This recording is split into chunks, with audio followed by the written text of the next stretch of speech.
Some viewers may find the following video disturbing. Viewer discretion is advised. Hey everyone, welcome back to Board Games Unlocked, and Keith and I are doing a discussion over the third box in the Season 3 Crossroads for Ivion, the Noose and the Goose. I don't really get the Goose part, but... it's actually in my thing. In your... I'm leading you on a wild goose chase. Oh, okay. Yeah. And the Noose is me being the Executioner. Yeah.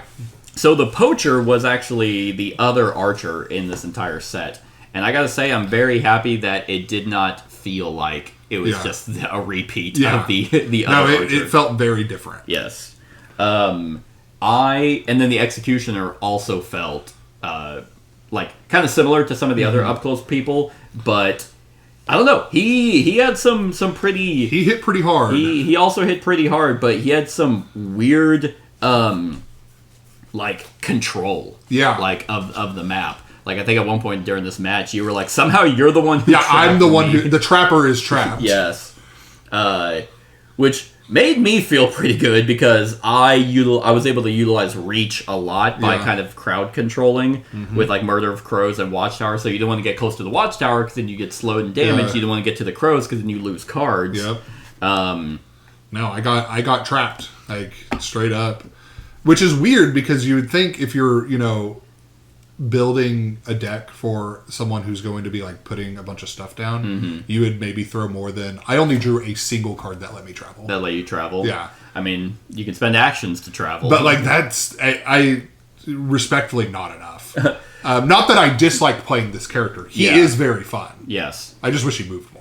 I mean, that's how I kind of felt with the Fletcher. Yeah. Was the Baron was up my I was ass. able to get on you the whole time. Yeah, and it's like, how do I get away? Yeah. Because especially if you have cards that have precise. Yeah. And I think that's kind of... Maybe that's like the give and take. Because range is so... I think very powerful. Now the counter to range is now reach. Which is a new system. The reach, I like reach. I do too. But it is, I mean, you said it right before we played with the Friar. It is a little game breaking. Yeah, because it's the only thing that, because everything else is orthogonal. And a lot of his cards have reach on them. Yeah. So it's like, I mean, Haymaker is reach, deal 10 damage. They gain one less action point at the start of their next turn. A lot of the cards that I drew this match were the bail cards, like pushing you away and then that got you back into position of either the Watchtower or the Murder of Crows. So I never really felt like I had to want for positioning. But I will say, it's not like it was like a cakewalk, like, you played so shitty I could be up on you. I had to this was like a really good positioning fight. Yeah. Similar to the Baron and the Fletcher. The Friar and the Ruffian, that one was just straight up. Just being close to each other. Beat the shit out of each other. But this one, it's kind of like, okay, the stakes are in my way. I want to position... Like, the Watchtower, I felt like, was in a really solid spot, like, right in the middle. Yeah. I also didn't get... I don't know. The other thing with the Poacher is you would think they would have a lot of area control, being that that's, like, what they're, setting traps and all that. Yeah. But I got one card that let me destroy area. Yeah. And nothing to let me cover. So it was, I don't know. It was a little weird. Your traps, though, and it could be that these are in here. Sure.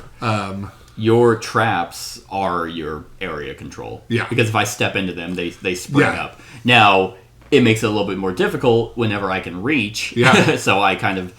But it's like you have your innate ultimate that allows you to spring them. Yeah.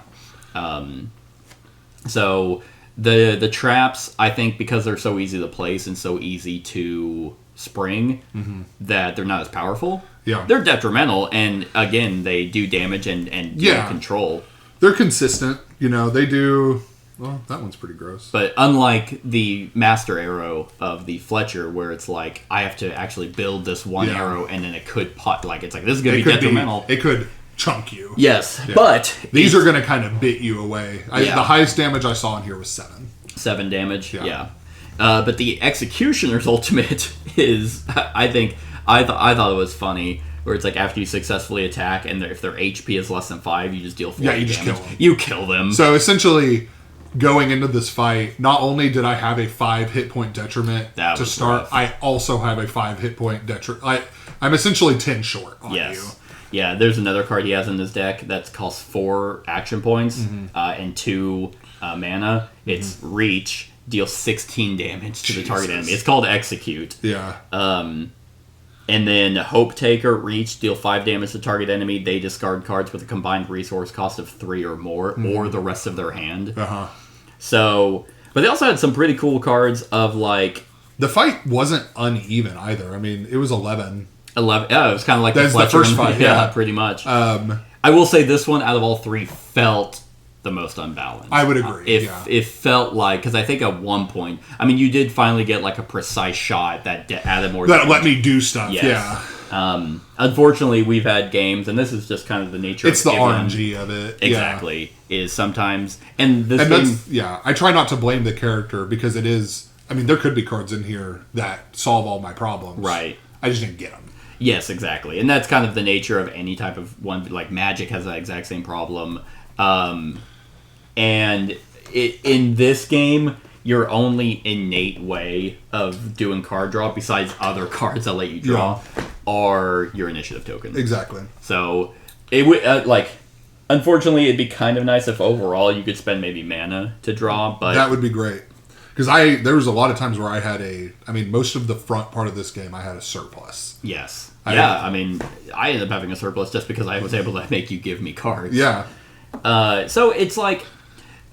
I don't know, because then if you're able to draw any given time, then what's the point? Because you are able to chunk a lot of health. This game is not that long if you do get those hard hits. Yeah.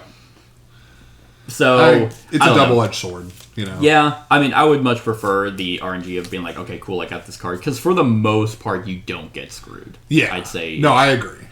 I'd say it balances that itself out really well, or you just kind of run away and make them spend shit to come to you. But I don't know, man. I think Reach is pretty gross. Reach is. I mean, even playing the Friar, you can do a lot with Reach.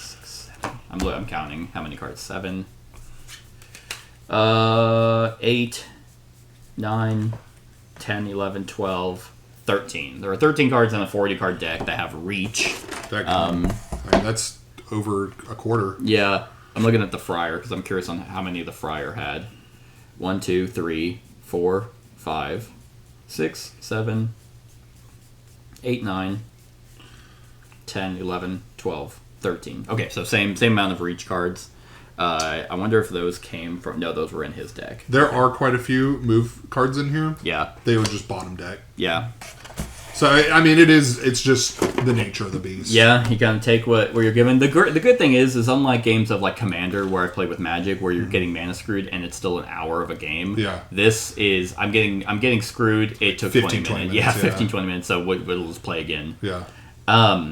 I want to see this character be successful, so let's just do another round. Yeah, and you easily can. Yeah. And that's why I think this game is fantastic. Because, or if you're like, okay, I don't feel like I have enough move cards, I'll do the character customization, and I want this guy running all over the field. Yeah, I just want him everywhere. Popping traps down and then springing them. Yeah. So, and then the executioner's like, yeah. he's having a meltdown in the middle of the woods. Yeah. So, again, I'd say season 3 is definitely their best. Yeah, it is their most balanced. Even though again this one didn't feel as balanced. There was a point where again it was kind of like the Friar and the Ruffian where I was like, I think I'm gonna get my ass beat. Oh nope, I turned to the round. Yep. This one was like, I think I'm gonna beat his ass. Oh, he turned to the round. Like you just ate what was it, 14 points or 18 points of damage 18, somewhere. Yeah, where it's like okay. I was over my threshold. Yeah. So you had like a tremendous lead, and then it was the turn I was able to make the traps work. Yes. Well. Yeah. It was just like back to back hits, and it put you under. Yes. I'm just happy I was able to actually pull off my beheading. I mean, it was gonna as long as you got me to 5. Yes, less than 5, which is actually crazy because that means that you had. It was 37 health to 42, so it's already 5 points. It's a 10-point detriment. It is. Yeah. Yeah, that is insane. And that. I mean, whenever you have 37 health, I'm losing a quarter of my health. Just, like, because. That's just a gross passive overall, because it puts him, he has so much health already that there's not a lot of characters that either equal him. I don't think there's anyone that has more than him. And even if they do, they're theoretically down by 5 points, because this is a passive, so as long as you don't counter that attack, it's going off. Exactly. It's pretty gnarly. Yeah. I think it's cool. So yeah, like this one I think has a little bit more meat on it. This matchup between the two. So I'd say in terms of complexity, we would go Bear and the Badger, Goose and the Noose, and then Falcon and the Snake. Yeah. On a scale of 1 to 10, what would you give this one? I think I'm going to throw this a 7.5. 7.5. Yeah. I actually, because I did not enjoy it as much as the Friar. You lost, so that's why you hate it. Well, I lost with the Friar, too. I gave it oh, a yeah, 5. That's true. And it's just, I don't know. I don't think the matchup was, the reason I am giving it a point down is because the matchup didn't feel as even. It wasn't as back and forth. Yeah. Because even if you're getting your ass beat the whole time and you kind of make up for it, it doesn't take away that you have to be able to capitalize on that. I was kind of trying to move while also getting some hits in, and it helped me a little, but most of my damage came from one turn. Yeah. If you have no way to be able to either destroy cards and or like move me so you can get into the watchtower so I'm not taking damage from it, which again you don't really want to. Yeah. Like the watchtower in the middle is kind of gross because you want to be far enough away. Yeah. But sometimes if you don't have 3 range, then you have to get up close, which means, okay, if you can't move back again, you're going to get hit by the watchtower at the end of my turn. So yeah. I really like the Executioner. I do also like the Poacher. I think I like this kind of more board control than just the straight up we're just hitting each other. I mean, I still gave Bear and the Badger an 8.